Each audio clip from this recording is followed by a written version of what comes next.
अब देखो next example 1.10। Question क्या बोल रहा है कि two charges plus minus 10 microcoulomb are placed 5.0 mm apart, determine the electric field at. इसके अंदर दो क्वेश्चन पूछे हैं। First, a point P on the axis of dipole 15 centimeter away from its center O on the side of positive charge as shown in figure A।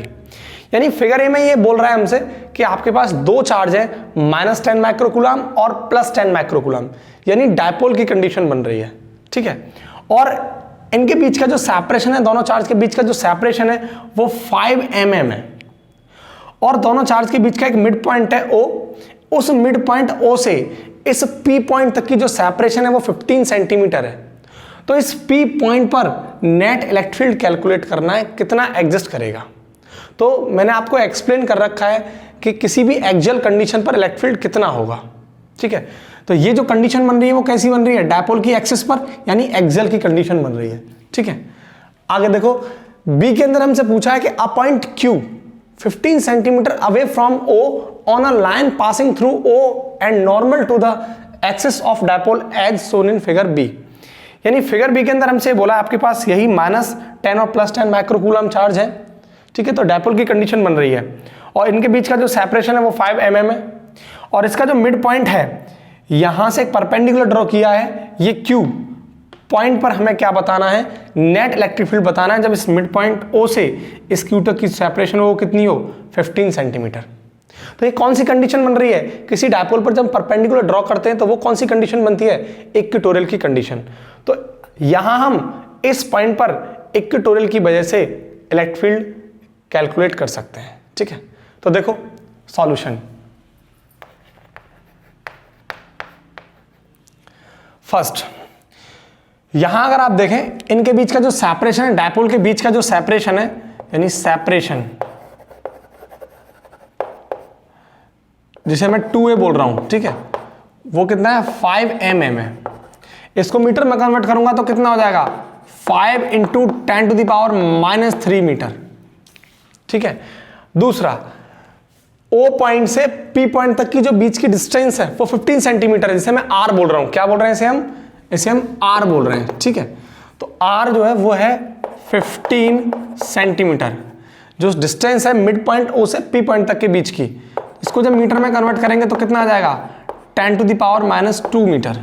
ठीक है, अब देखो इस P पॉइंट पर मुझे क्या निकालना है, इलेक्ट्रिक फील्ड निकालना है। तो ये जो कंडीशन बन रही है वो एक्सियल की कंडीशन बन रही है। ठीक है, तो एक्सियल लाइन पर जो इलेक्ट्रिक फील्ड होता था वो कितना होता था, 2kP/r³।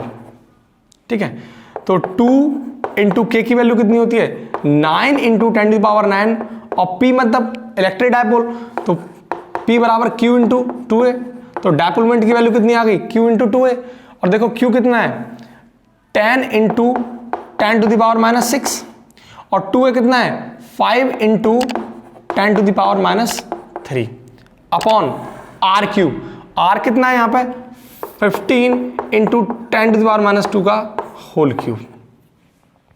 ठीक है, जब हम इसको सॉल्व करेंगे तो सॉल्व करने के बाद इसकी जो वैल्यू आएगी वो आएगी 2.67 × 10⁵ न्यूटन पर कूलम।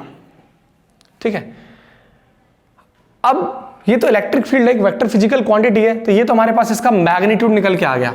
डायरेक्शन किधर की तरफ होगी, तो देखो इस पर जो डायरेक्शन होती थी एक्सियल कंडीशन में वो P पॉइंट की तरफ होती थी, यानी इस P पॉइंट पर हमें इलेक्ट्रिक फील्ड निकालना है तो राइट साइड की तरफ होती थी। अगर आप देखें ये नेगेटिव चार्ज है, ये पॉजिटिव चार्ज है, तो डायपोल मोमेंट की जो डायरेक्शन होगी वो किधर होती थी, नेगेटिव से पॉजिटिव की तरफ। डायपोल मोमेंट की जो डायरेक्शन होगी वो कहां से कहां होगी, फ्रॉम नेगेटिव टू पॉजिटिव। ये डायपोल मोमेंट की डायरेक्शन होती है। तो यहां इलेक्ट्रिक फील्ड की जो डायरेक्शन होगी वो टुवर्ड्स द डायपोल मोमेंट होगी, यानी इधर की तरफ। ठीक है, तो मैं यहां बोल सकता हूं जो डायरेक्शन होगी वो होगी टुवर्ड्स द डायपोल मोमेंट। ठीक है, अब देखो बी सेकंड, इसके अंदर क्या है, इस क्यू पर हमें इलेक्ट्रिक फील्ड कैलकुलेट करना है। तो ये कौन सी कंडीशन बन रही है, इक्वेटोरियल की कंडीशन बन रही है। तो इस क्यू पॉइंट पर जो इलेक्ट्रिक फील्ड निकालेंगे वो कितना हो जाएगा इक्वेटोरियल की वजह से, KP/r³।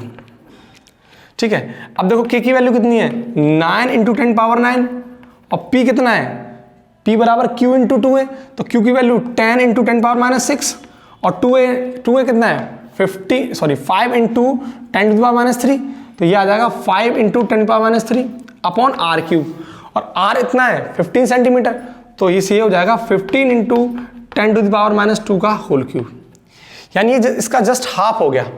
तो जब मैं इसको सॉल्व करूंगा तो इसकी वैल्यू आएगी 1.33 into 10 to the power 5 newton per coulomb. ये इसका मैग्नीट्यूड निकल के आ गया क्यू पॉइंट पर, ठीक है। अब लेकिन जो डायरेक्शन होगी वो किधर की तरफ होगी, इक्वेटोरियल की कंडीशन में जो डायरेक्शन होती है इलेक्ट्रिक फील्ड की वो in the opposite direction of dipole movement होती है। क्योंकि डायपोल की जो डायरेक्शन होती है वो नेगेटिव से पॉजिटिव की तरफ होती है, लेकिन इक्वेटोरियल की कंडीशन पर जो इलेक्ट्रिक फील्ड की नेट इलेक्ट्रिक फील्ड की जो कंडीशन होगी, डायरेक्शन जो होगी वो in the opposite direction of dipole movement होती है। तो मैं बोल सकता हूं डायरेक्शन जो होगी in the opposite direction of dipole movement, ठीक है। इसको नोट करो, इसके बाद मैं आपको नेक्स्ट 1.11 एक्सप्लेन करता हूं।